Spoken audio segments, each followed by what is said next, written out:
আসসালামু আলাইকুম। আশা করি সবাই ভালো আছেন।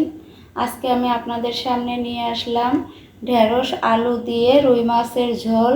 খুব সাধারণ একটি রেসিপি, কিন্তু খেতে খুবই মজার। এই গরমে এই ধরনের তরকারি হলে আর কিছুই লাগে না। তো না টেনে পুরো ভিডিওটা দেখতে থাকুন। প্রথমেই নিয়েছি রুই মাছ।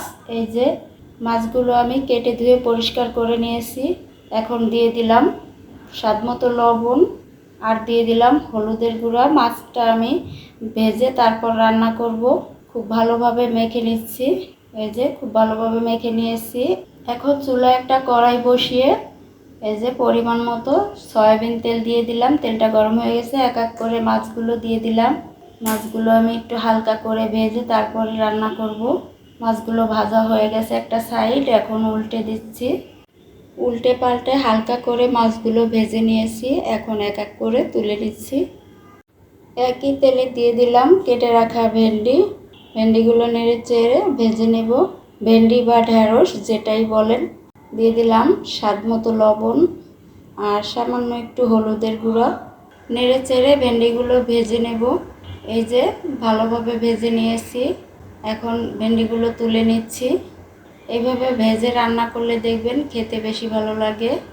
একই তেলে দিয়ে দিলাম পেঁয়াজ কুচি, কাঁচামরিচ ফালি করে কাটা আর সামান্য একটু সয়াবিন তেল দিয়ে দিলাম। নেড়ে চেড়ে পেঁয়াজ কুচিগুলো ভেজে নেব। পেঁয়াজ কুচিটা হালকা বাদামি কালার করে ভেজে নিয়েছি। এখন এতে দিয়ে দিব 1 চা চামচ আদা রসুন বাটা। নেড়ে চেড়ে কিছুক্ষণ ভেজে নেব যাতে কাঁচা গন্ধটা না থাকে।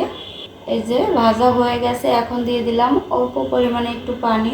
শুকনো মশলা দেওয়ার আগে পানিটা দিলে দেখবেন তরকারির কালারটা খুব সুন্দর আসে আর মশলাটাও পুড়ে যায় না। দিয়ে দিলাম স্বাদ মতো লবণ, হলুদের গুঁড়ো দিয়ে দিলাম আধা চা চামচ, মরিচের গুঁড়ো দিয়ে দিলাম সামান্য একটু কালারের জন্য, যেহেতু আমি আগে কাঁচামরিচ দিয়েছি।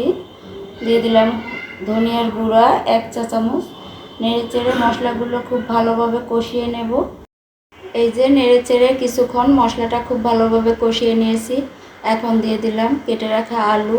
আলুটা কিছুক্ষণ নেড়ে চেড়ে কষিয়ে অল্প পরিমাণে একটু পানি দিয়ে ঢাকনা দিয়ে ঢেকে রান্না করব আলুটা সিদ্ধ হয়ে যাওয়া পর্যন্ত। কিছুক্ষণ পর ঢাকনা তুলে এই যে নেড়ে চেড়ে দেখব আলুটা প্রায় সিদ্ধ হয়ে গেছে। এখন দিয়ে দিলাম ভেজে রাখা ভেন্ডি।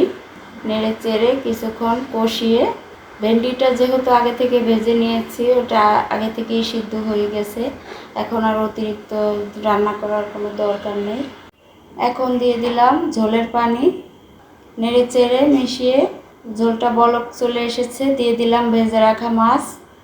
আলতো হাতে একটু নেড়ে চেড়ে মিশিয়ে দিয়ে দিলাম একটা কেটে রাখা টমেটো।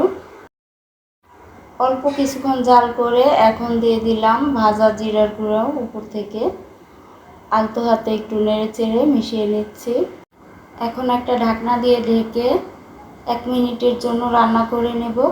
এই যে 1 মিনিট পর ঢাকনাটা তুলে আলতো হাতে একটু নেড়ে চেড়ে দেব।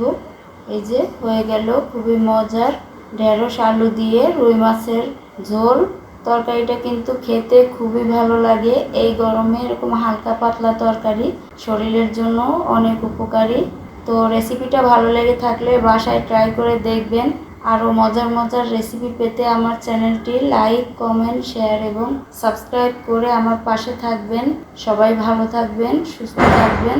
আল্লাহ হাফেজ।